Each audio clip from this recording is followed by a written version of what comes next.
me explain the difference between mercy and grace.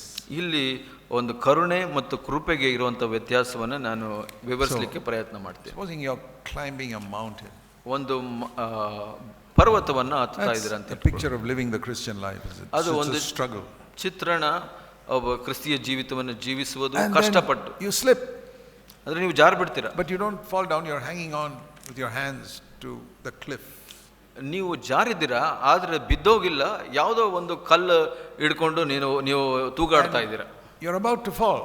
ನೀವು ಹೀಗೆ ಬಿದ್ದೋಗೋ ಪರಿಸ್ಥಿತಿನಲ್ಲಿ ಇದ್ದೀರಾ. And you're too proud to ask anybody to help you.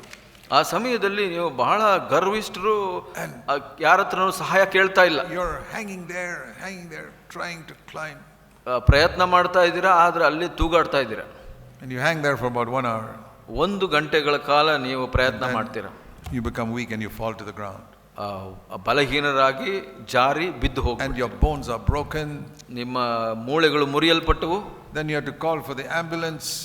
Ambulance ನ ಕರಿಬೇಕಾಗಿ ಬಂತು. Picks you up and takes you to the hospital. ಅದು ನಿಮ್ಮನ್ನ ಎತ್ಕೊಂಡು ಆಸ್ಪತ್ರೆಯಲ್ಲಿ ಕರ್ಕೊಂಡು ಹೋಗ್ತಾರೆ. That is called mercy. ಕರ್ಕೊಂಡೋಗೋ ಕ್ರಿಯೆ ಬಂದು you tried to overcome sin, you failed. ನೀವು ಆ ಪಾಪವನ್ನು ಜಯಗಳಿಸಲು ಪ್ರಯತ್ನ ಮಾಡಿದ್ರಿ, ಆದ್ರೆ ಸೋತು ಹೋಗಿ. You fell. ನೀವು ಬಿದ್ದೋಗ್ಬಿಟ್ರಿ. You got angry. ನೀವು ಕೋಪ ಮಾಡಿ lusted with your eyes. ನಿಮ್ಮ ಕಣ್ಣಿನಲ್ಲಿ ಮೋಹಿಸಿ. You told a lie. ನೀವು ಸುಳ್ಳು ಹೇಳಿಬಿಟ್ರಿ. Then you have to say, Lord, please forgive me. ಆವಾಗ ನೀವು ಹೇಳಬೇಕು, ಕರ್ತನೇ ನನ್ನನ್ನು ಕ್ಷಮಿಸಿಬಿಡು. That is the ambulance coming and picking you up and forgiving you and fixing your broken bones, etc. ಅದು ಏನಂದ್ರೆ ambulance ಬಂದು ನಿಮ್ಮನ್ನ ಕರ್ಕೊಂಡೋಗಿ ನಿಮ್ಮ ಮೂಳೆಗಳನ್ನು ಸರಿ ಮಾಡುವಂತದ್ದು. Grace is different. ಆದ್ರೆ ಕೃಪೆ ಅನ್ನೋದು ವ್ಯತ್ಯಾಸ. Here also I am hanging there about to fall. ಇಲ್ಲಿ ಇನ್ನೊಬ್ಬ ಕೂಡ ಅಲ್ಲಿ ತೂಗಾಡ್ತಾ ಇದ್ದಾನೆ, ಬಿದ್ದೋಗ್ಬಿಡ್ಬೋದು. And I am not too proud to ask for help. ಆ ಸಮಯದಲ್ಲಿ ನಾನು ಅಹಂಕಾರಿ ಅಲ್ಲ, ಸಹಾಯ ಕೇಳಲಿಕ್ಕೆ. I say, Lord, please help me. ಕರ್ತನೇ ನೀನು ಸಹಾಯ ಮಾಡು ಇವಾಗ.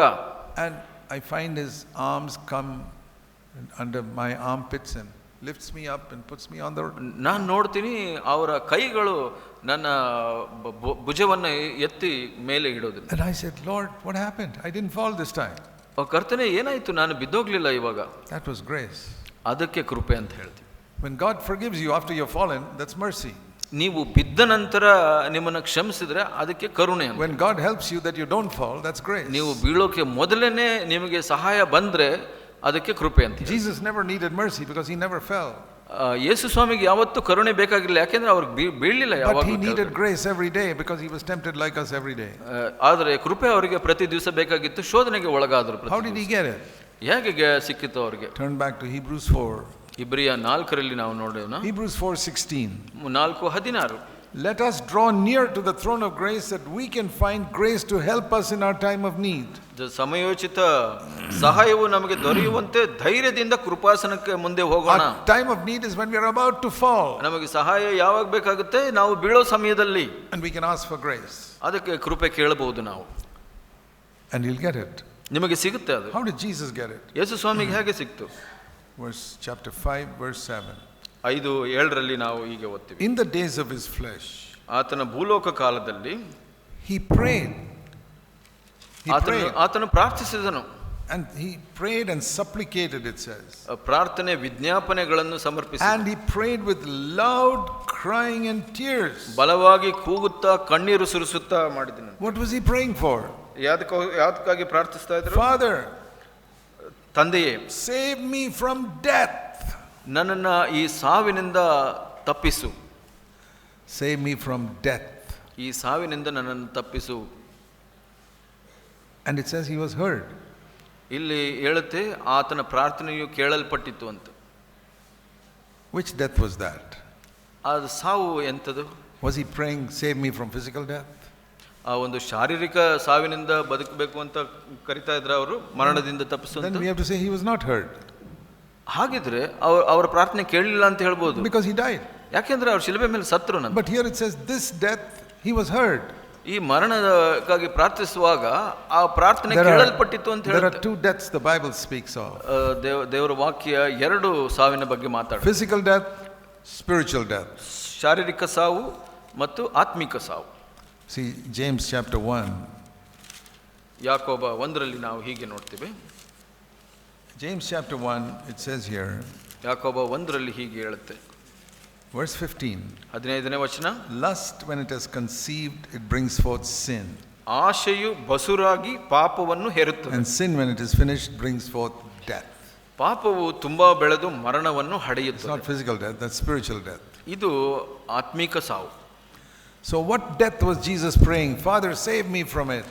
ಇಲ್ಲಿ ಯಾವ ಮರಣದಿಂದ ರಕ್ಷಿಸುವಂತ ಯೇಸು ಸ್ವಾಮಿ ಕೂಗ್ತಾ ಇದ್ರು? Spiritual death. ಆತ್ಮಿಕ ಸಾವಿನಿಂದ. He was saying, Father, I never want to sin. ತಂದೆಯೇ, ನಾನು ಯಾವತ್ತೂ ಪಾಪ ಮಾಡಬಾರದು. Because sin was death, spiritual death. ಯಾಕೆ ಅಂದ್ರೆ ಪಾಪವು ಒಂದು That means ಆತ್ಮಿಕ my ಸಾವಾಗಿರುತ್ತೆ. fellowship with God will be cut off. That is spiritual death. ಪಾಪ ಮಾಡಿದಾಗ ನನ್ನ ಸಂಬಂಧ, ದೇವರ ಜೊತೆ ಸಂಬಂಧ ಕಡಿದು ಹೋಗುತ್ತೆ. ಅದು ಆತ್ಮಿಕ ಸಾವು. I don't want to sin. I don't want to sin. ನಾನು ಪಾಪ ಮಾಡಬಾರದು ಸ್ವಾಮಿ, ಪಾಪ ಮಾಡಬಾರದು, ನನಗೆ ಕೃಪೆ ಕೊಡು ಸ್ವಾಮಿ, ಕೃಪೆ ಕೊಡು. How did he pray? ಹೇಗೆ Verse ಪ್ರಾರ್ಥಿಸಿದನು? 7, with loud crying and tears. ಬಲವಾಗಿ ಕೂಗುತ್ತಾ ಕಣ್ಣೀರಿಡುತ್ತಾ ಪ್ರಾರ್ಥಿಸಿದನು. That's why he never sinned. ಅದಕ್ಕಾಗಿ It ಆತನ says ಪಾಪ ಮಾಡಿ. he was heard. ಇಲ್ಲಿ ಹೇಳುತ್ತೆ ಆತನ ಪ್ರಾರ್ಥನೆಯು ಕೇಳಲ್ಪಟ್ಟಿತ್ತು. Verse 8, even though he was a son, he learned obedience in those situations. 8ನೇ ವಚನದಲ್ಲಿ ಆತನು ಮಗನಾಗಿದ್ದರೂ ಅನುಭವಿಸಿದ ಬಾಧೆಯಿಂದ ವಿಧೇಯತೆಯನ್ನು ಕಲಿತನು. Now you know why you don't get victory. ಇವಾಗ ನಿಮಗೆ ಗೊತ್ತಾಗುತ್ತೆ ಯಾಕೆ ನಿಮಗೆ Because ಜಯ ಸಿಗ್ತಾ your ಇಲ್ಲ. prayer is so weak. ಯಾಕೆಂದ್ರೆ ನಿಮ್ಮ ಪ್ರಾರ್ಥನೆ ಬಹಳ ಬಲಹೀನವಾಗಿದೆ. Lord, help me. ಕರ್ತನೇ ಸಹಾಯ ಮಾಡು. Okay, nothing came. ಏನು ಬರಲಿಲ್ಲ, Forget it. ಮರ್ತು ಹೋಗ್ಬಿಡು. And you fall into sin. ನಂತರ ನೀವು ಪಾಪದಲ್ಲಿ ಬಿದ್ದೋಗ್ಬಿಡ್ತೀರ. But Jesus wasn't like that. Yesu ಹಾಗಿರಲಿಲ್ಲ. He was tempted to get angry. ಅವರು ಕೋಪಕ್ಕಾಗಿ ಶೋಧನೆಗೆ He ಒಳಪಟ್ಟರು. would pray so that he never got angry. ಅವರು ಪ್ರಾರ್ಥನೆ ಮಾಡ್ತಾ ಇದ್ರು, ಕೋಪ ಮಾಡ್ಕೊಳ್ತಾ ಇರಲಿಲ್ಲ. He was tempted with women, ಹೆಣ್ಣಿನ ನೋಡಿ ಅವರಿಗೆ ಶೋಧನೆ ಬಂತು. money, ಹಣದ ಮೇಲೆ ಶೋಧನೆ ಬಂತು. tempted to be proud, ಅಹಂಕಾರದಲ್ಲಿ ಶೋಧನೆ ಬಂತು. tempted to take revenge on others, ಬೇರೆಯವರ ಮೇಲೆ ಮುಯಿ ತೀರಿಸಿಕೊಳ್ಳೋ ಬಗ್ಗೆ but ಅವರಿಗೆ never ಶೋಧನೆ ಬಂತು. sinned. ಆದ್ರೆ ಎಲ್ಲೂ ಅವರು ಬೀಳಲಿಲ್ಲ Because ಪಾಪ. every time he prayed and he got grace. ಯಾಕೆಂದ್ರೆ ಪ್ರತಿ ಸಲ ಅವರು ಪ್ರಾರ್ಥನೆ ಮಾಡಿದಾಗ ಅವರಿಗೆ ಕೃಪೆ That ಬಂತು. is what Jesus meant when he said, follow me. ಅದನ್ನೇ ಯೇಸು ಸ್ವಾಮಿ ಹೇಳಿದ್ದು, ನನ್ನನ್ನ ಹಿಂಬಾಲಿಸು ಅನ್ನುವಾಗ. See, many Christians haven't understood that. ಅದನ್ನ ಬಹಳಷ್ಟು ಕ್ರೈಸ್ತರಿಗೆ ಅರ್ಥ ಆಗಿಲ್ಲ. I myself did not understand that. ನನಗೆ ಕೂಡ ಅರ್ಥವಾಗಿಲ್ಲ. I'll tell you. ನಾನು Because ಹೇಳ್ತೀನಿ. for 16 years I was not serious about overcoming sin. 16 ವರ್ಷಗಳ ಕಾಲ ಹೊಸದಾಗಿ ಹುಟ್ಟಿದ ನಂತರ ನಾನು ಪಾಪವನ್ನು ಜಯಗಳಿಸೋದ್ರಲ್ಲಿ And I'll- ಗಂಭೀರನಾಗಿರಲಿಲ್ಲ. And I'll tell you something. ನಾನು ಇನ್ನೊಂದು ವಿಷಯ ಹೇಳ್ತೀನಿ. Those of you who are not serious about overcoming sin, ನಿಮ್ಮಲ್ಲಿ ಯಾರೆಲ್ಲ ಈ ಪಾಪವನ್ನ ಜಯಿಸೋದ್ರಲ್ಲಿ ಗಂಭೀರವಾಗಿಲ್ವೋ, you will not even understand what I'm saying right now. ನಾನು ಇವಾಗ ಹೇಳ್ತಾ ಇರೋದು ನಿಮಗೆ ಅರ್ಥ ಕೂಡ ಆಗೋದಿಲ್ಲ. You'll say, oh, this is all too complicated. ಇದು ಎಲ್ಲ ಬಹಳ ಕಷ್ಟದ ವಿಷಯ. That's because you're not interested in overcoming sin. ಯಾಕೆ ಅಂದ್ರೆ ನೀವು ಪಾಪವನ್ನು ಜಯಿಸೋದ್ರಲ್ಲಿ ಆಸಕ್ತಿ ಇಲ್ಲ ನಿಮಗೆ. You be honest. ನೀವು ಪ್ರಾಮಾಣಿಕವಾಗಿ You have tried so many methods to overcome sin, but you're still defeated today. ಪಾಪವನ್ನು ಜಯಗಳಿಸಲು ಬಹಳಷ್ಟು ಪ್ರಯತ್ನಗಳನ್ನು ಮಾಡಿದಿರಾ, ಆದ್ರೆ ಸೋತಿದ್ದೀರಾ ಅಂದ್ರೆ. But this is the secret. ಇದು ಒಂದು ರಹಸ್ಯ. And I tell you, you can overcome if you do it Jesus' way. ಯೇಸು ಸ್ವಾಮಿ ಮಾಡಿದ ರೀತಿಯಲ್ಲಿ ನೀವು ಮಾಡಿದ್ರೆ ನೀವು ಜಯಗಳಿಸಬಹುದು. If you don't believe me, you follow Jesus' method next time. ನೀವು ನನ್ನ ನಂಬಿಲ್ಲ ಅಂದ್ರೆ ಯೇಸು ಸ್ವಾಮಿಯ ಉದಾಹರಣೆಯನ್ನ ಹಿಂಬಾಲಿಸಿ. You say, Lord, I want to follow you. ಕರ್ತನೇ, ನಾನು ನಿಮ್ಮನ್ನು ಹಿಂಬಾಲಿಸಬೇಕು. I want to overcome sin. ನಾನು ಈ ಪಾಪವನ್ನು ಜಯಗಳಿಸಬೇಕು. So I remember when I was a young man and I understood this truth. ಈ ಸತ್ಯ ನಾನು ತಿಳ್ಕೊಂಡಾಗ ನಾನು ಯೌವನಸ್ಥನಾಗಿದ್ದೆ. I was about 35 years old then. ಸುಮಾರು ಒಂದು 35 ವರ್ಷಗಳ ವಯಸ್ಸು ನನಗೆ. And when I was tempted, ನಾನು ಶೋಧನೆಗೆ ಒಳಗಾದಾಗ, okay, I said, Lord Jesus, ಕರ್ತನಾದ ಯೇಸುವೇ, when you were in Nazareth, ನೀನು ನಜರೇತಿನಲ್ಲಿ you ಇರುವಾಗ were tempted exactly like I'm being tempted now. ನಾನು ಇವಾಗ ಶೋಧನೆಗೆ ಒಳಗಾಗುವಂತೆಯೇ ನೀನು ಶೋಧನೆಗೆ ಒಳಗಾದೆ. What did you do? ನೀನು ಏನ್ ಮಾಡಿದೆ ಸ್ವಾಮಿ? I want to do the same thing. ನಾನು ಅದನ್ನೇ ಮಾಡಬೇಕು ಸ್ವಾಮಿ. He prayed ಆತನು ಪ್ರಾರ್ಥಿಸಿದನು, wholeheartedly from his heart. ಪೂರ್ಣ ಹೃದಯದಿಂದ ಪ್ರಾರ್ಥಿಸಿದನು. I said, Lord, I want to pray like that. ಕರ್ತನೆ, ನಾನು ಹಾಗೆ ಮಾಡಬೇಕು. And I found ನಾನು ಅದನ್ನು ಕಂಡುಕೊಂಡೆ. I was lifted up by God and I did not sin. ದೇವರಿಂದ ನಾನು ಎತ್ತಲ್ಪಟ್ಟೆನು, ನಾನು ಪಾಪ ಮಾಡಲಿಲ್ಲ. So it says here, let us come boldly and ask God for grace to overcome sin. ಇಲ್ಲಿ ಹೇಳುತ್ತೆ, ಧೈರ್ಯವಾಗಿ ಕೃಪಾಸನಕ್ಕೆ ಬರೋಣ ಅಂತ. God is not going to do it if you don't ask him. ನೀವು ಕೇಳಿಲ್ಲ ಅಂದ್ರೆ ದೇವರು ಮಾಡೋದಿಲ್ಲ ಅದನ್ನ. See, there's a law of God. ದೇವರ ಒಂದು ಆಜ್ಞೆಯನ್ನು ನೋಡೋಣ ಇಲ್ಲಿ. It says here in James 4.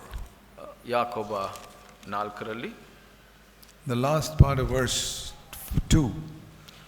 ಎರಡನೇ ವಚನದ ಕಡೆಯ ಭಾಗ. Remember this sentence always. ಈ ಒಂದು ವಾಕ್ಯವನ್ನು ನೆನಪಿಟ್ಕೊಳ್ಳಿ. The last sentence in verse 2. ಕಡೆಯ ವಚನ, ಎರಡನೇ You do ವಚನದಲ್ಲಿ not ಕಡೆಯ have because you do not ask. ನೀವು ದೇವರನ್ನು ಬೇಡಿಕೊಳ್ಳದ ಕಾರಣ ನಿಮಗೇನು ದೊರೆಯಲಿಲ್ಲ. You do not have because you do not ask. ನಿಮ್ಮಲ್ಲಿ ಇಲ್ಲ, ಅದು ಯಾಕೆಂದ್ರೆ ನೀವು ದೇವರಲ್ಲಿ ಬೇಡಿಕೊಳ್ಳಲಿಲ್ಲ. You don't have victory because you don't ask for it. Sorry brother. You don't have victory because you don't ask ನೀವು for it. ನಿಮ್ಮಲ್ಲಿ ಜಯವಿಲ್ಲ ಯಾಕೆಂದ್ರೆ ಅದನ್ನು ಕೇಳ್ಕೊಂಡಿಲ್ಲ ನೀವು. And if you ask, you don't pray like Jesus prayed with loud crying and tears, "Oh Father, I don't want to sin." ನೀವು ಯೇಸುವಿನ ತರ ನಾನು ಪಾಪ ಮಾಡಬಾರದು ಸ್ವಾಮಿ ಅಂತ ಜೋರಾಗಿ ಕೂಗಿ ಕೇಳ್ಕೊಂಡ್ರೆ, Supposing you are drowning in a sea and you don't know how to swim. ನಿಮಗೆ ಈಜಲು ಗೊತ್ತಿಲ್ಲ, ನೀವು ಸಮುದ್ರದಲ್ಲಿ ಮುಳುಗ್ತಾ ಇದ್ದೀರಾ, How will you pray? ನೀವು ಹೇಗೆ ಪ್ರಾರ್ಥಿಸ್ತೀರಾ? Won't be a weak prayer. Please help me. ಸಹಾಯ ಮಾಡಪ್ಪ ಅಂತ ಸುಮ್ಮನೆ You'll ಕೇಳ. cry out, "Oh God, I'm drowning. Please help me." ದೇವರೇ ನಾನು ಮುಳುಗ್ತಾ ಇದ್ದೀನಿ, ನನ್ನನ್ನು ಸಹಾಯ ಮಾಡು ನನಗೆ ಅಂತ ಕೇಳ್ತೀರಾ? Or if a lion is chasing you, how will you pray? ನಿಮಗೆ ಒಂದು ಸಿಂಹ ಹಿಡಿಲಿಕ್ಕೆ ಬರ್ತಾ ಇದೆ ಅಂದ್ರೆ ಯಾಕೆ ಪ್ರಾರ್ಥನೆ ಮಾಡ್ತೀರಾ? You'll cry out, "Oh God, please help me, save me from this." ದೇವರೇ ನನಗೆ ಸಹಾಯ ಮಾಡು ನನಗೆ ಇದರಿಂದ ಅಂತ ಜೋರಾಗಿ ಕೇಳ್ತೀರಾ? But we don't pray like that when you are tempted to sin. ಪಾಪ ಮಾಡ್ಲಿಕ್ಕೆ ಶೋಧನೆಗೆ ಒಳಗಾದಾಗ ಈ ತರ ಪ್ರಾರ್ಥನೆ ಮಾಡೋದಿಲ್ಲ. We're afraid of drowning. We're afraid of being eaten up by the lion. ಮುಳುಗೋದ್ರಿಂದ ಸಿಂಹದಿಂದ ನೀವು ಭಯ ಪಡ್ತೀರಾ? But we are so used to sinning that it doesn't matter if we sin. ಪಾಪ ಮಾಡೋದು ಎಷ್ಟು ಅಭ್ಯಾಸ ಆಗ್ಬಿಟ್ಟಿದೆ, ಅದರಿಂದ ನಮಗೆ ಭಯ ಆಗೋದಿಲ್ಲ. I'll tell you, it is much worse to sin than to drown in the sea. ಸಮುದ್ರದಲ್ಲಿ ಮುಳುಗೋಕ್ಕಿಂತ ಪಾಪದಲ್ಲಿ ಬೀಳೋದು ಬಹಳ ಗಂಭೀರವಾದದ್ದು. When you see that, you'll cry out to God, "Lord, I don't want to sin." ನೀವು ಅದನ್ನ ನೋಡಿದಾಗ ನೀವು ನಿಜವಾಗಿ ಕೂಗಿಕೊಳ್ತೀರಾ, ನಾನು ಪಾಪ ಮಾಡಲು ಇಷ್ಟವಿಲ್ಲ ಸ್ವಾಮಿ. If you husbands pray a prayer like this, ನೀವು ಗಂಡಂದಿರು ಹೀಗೆ ಪ್ರಾರ್ಥನೆ ಮಾಡಿದ್ರೆ ಯೋಚನೆ, "Lord, 365 days of the year, I never want to raise my voice and get angry with my wife." ವರ್ಷದಲ್ಲಿ 365 ದಿವಸ ನನ್ನ ಹೆಂಡತಿ ಮೇಲೆ ನಾನು ಕೋಪ ಮಾಡ್ಕೊಳ್ಬಾರ್ದು, ಜೋರಾಗಿ And ಮಾತಾಡಬಾರ್ದು. the wife prays like that, 365 days of the year, I never want to raise my voice at my husband. ಹೆಂಡತಿ ಕೂಡ ಹೀಗೆ ಪ್ರಾರ್ಥನೆ ಮಾಡಿದ್ರೆ ವರ್ಷದಲ್ಲಿ 365 ದಿವಸ ಕೂಡ ನನ್ನ ಗಂಡನ ಮೇಲೆ ರೇಗಬಾರ್ದು ಅಂತ. Are you serious about that? ಅದರ ಬಗ್ಗೆ ಗಂಭೀರವಾಗಿದ್ದೀರಾ? Most married people are not serious. ಬಹಳಷ್ಟು ಮದುವೆ ಆದವರು ಅದರ ಬಗ್ಗೆ ಗಂಭೀರವಾಗಿಲ್ಲ. And that's why 10, 15, 20 years they still keep on defeated. ಆದ್ರಿಂದ ಅವರು 10-15 ವರ್ಷಗಳಾದ್ರೂ ಹೀಗೆ ಸೋಲ್ತಾ ಇದ್ದಾರೆ. They say they are following Jesus. ಅವ್ರು ಹೇಳ್ತಾರೆ ಯೇಸು ಸ್ವಾಮಿನ ಹಿಂಬಾಲಿಸ್ತಾ ಇದ್ದೀನಿ ಅಂತ. Which Jesus? ಯಾವ ಯೇಸು ಸ್ವಾಮಿ? Not the Jesus who was never defeated by sin. ಪಾಪದಲ್ಲಿ ಯಾವತ್ತೂ ಬೀಳದೇ ಇರೋ ಯೇಸು ಸ್ವಾಮಿನ ಅಲ್ಲ. Not the Jesus who prayed with loud crying and tears to the Father to help him. ತಂದೆಗೆ ಜೋರಾಗಿ ಕೂಗಿ ಕಣ್ಣೀರಿಡುತ್ತಾ ಪ್ರಾರ್ಥಿಸಿದ ಯೇಸು ಸ್ವಾಮಿಯನ್ನಲ್ಲ. See, we will pray like that for sickness to be healed. ನಾವು ಯಾವ್ದಾದ್ರು ಒಂದು ರೋಗ ವಾಸಿ ಮಾಡ್ಲಿಕ್ಕೆ ಅದಕ್ಕಾಗಿ to get a job or to get money. ಒಂದು ಹಣ ಸಿಗಬೇಕು ಅಥವಾ ಕೆಲಸ ಸಿಗಬೇಕು ಅಂದ್ರೆ ಹೀಗೆ ಪ್ರಾರ್ಥನೆ ಮಾಡ್ತೀವಿ. Most important thing we need is to overcome sin. ಆದ್ರೆ ಮುಖ್ಯವಾಗಿ ನಾವು ಜಯಗಳಿಸಬೇಕಾಗಿದ್ದು ಪಾಪದಿಂದ. So ask God to help you in this area. ಈ ಕ್ಷೇತ್ರದಲ್ಲಿ ದೇವರಲ್ಲಿ ಕೇಳಿ ಸಹಾಯ ಮಾಡಲಿಕ್ಕೆ. Teach me how to overcome sin. ನನಗೆ ಸಹಾಯ ಮಾಡು ಸ್ವಾಮಿ, ಈ ಪಾಪವನ್ನು ಜಯಗಳಿಸೋದು ಹೇಗೆ.